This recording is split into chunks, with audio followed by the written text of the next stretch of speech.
नमस्कार मंडळी, तर ऑर्गॅनिक किचन गार्डनमध्ये तुमचे स्वागत आहे। तर कालच्या शॉर्ट व्हिडिओमध्ये तुम्हाला कळलंच असेल की आमच्या ऑर्गॅनिक किचन गार्डनची साफसफाई झाली आहे आणि आम्ही नवीन खत बियाणे टाकून नवीन पेरणी केली आहे। तर नवीन रोपटे लावली आहे, काही हे आहे हे तर उगवले आहे। याचे आहे हळदीचे आणि ते आहे वांग्याचे, आणि आता इथे काही सांबार आणि सांबाराचे टाकत आहे आणि थोडे पालकचे बियाणे,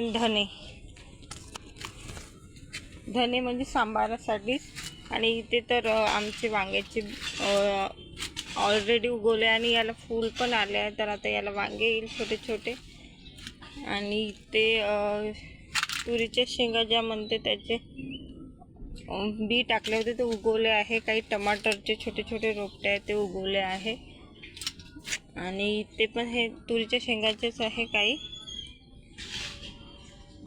तर नवीन प्लांटिंग करून आलो आहे आता या पावसाळ्याचे। सगळे टमाटरचे स्लो रोपटे आहे।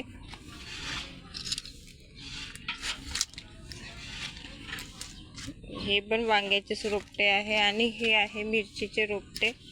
तर तुम्ही बघू शकता आता ऑर्गॅनिक किचन गार्डन खूप असं चेंजेस होईल, कारण नवीन रोपटे आणि नवीन क्रिएटिव्हिटी पण करत आहे काही।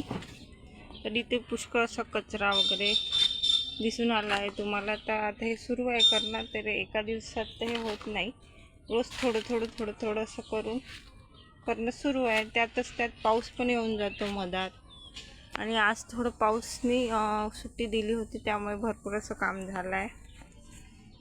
तर ह्या झाडाला थोडं मोठ्या याच्यामध्ये सेट केलं आहे, कारण झाडाची खूप अशी वाढ होत आहे आणि याला फुलं भरपूर असे येते त्यामुळे। आणि इथे हे याचं झाड वगैरे, वडाचं झाड आणि हे पिंपळाचं झाड निघाले आहे। ते पक्ष्या बिया टाकतात, तर ते झाडं जरा आम्ही घरी न ठेवता ते मंदिरात लावून घेऊ असा विचार करत आहे, कारण ते घरी नाही ठेवावं म्हणतात। तर त्यासाठी पण एक निश्चित दिवस असतं, त्यामुळे त्या दिवशी आम्ही लावू असं म्हणत होता दादा। आणि ते हे झाडाला एक काय झालं असेल या झाडाला? हो, जास्वंद झाडावर हे कोणती हे आला आहे रोग, ह्या झाडाला वेगळा असा रोग आला आहे, मिलीबग म्हणून असा रोग आला आहे। तर त्याला असं त्यांनी त्याच्यासाठी काही उपाय वगैरे केले आहे, पण आता होत आहे व्यवस्थित। तर ह्या झाडाला असं वेगळं आहे म्हणून बरं आहे, नाहीतर सगळ्या झाडांवर आल्या असता। तर आता पुष्कळ असं कमी झाला आहे आणि टोटली फुलं येणं बंदच झाली आहे। तर हा असा वाईट रोग असतो, हा आला आहे। तर आता खूप झाडं पण अशी कमी केली आहे, कजबज होती तर त्याला असं व्यवस्थित असं बांधून वगैरे घेतली आहे, कारण बाकीचे रोपटे मग ते व्हेजिटेबल्स वगैरे व्यवस्थित मोठे होत नाही। आणि वर होतं वेल होतं याचं गिलक्याचं, तर गिलके पण भरपूर असे लागले होते 7-8, तर आता कमी केले, कारण रोपटे लावल्यामुळे कसं त्याला कजबज नको आहे आणि थोडंसं कसं हवा पण पाहिजे रोपट्यांना, तेव्हा कुठे तर वाढ होते। तर असा चेंजेस झाला आहे आमच्या ऑर्गॅनिक किचन गार्डनचा।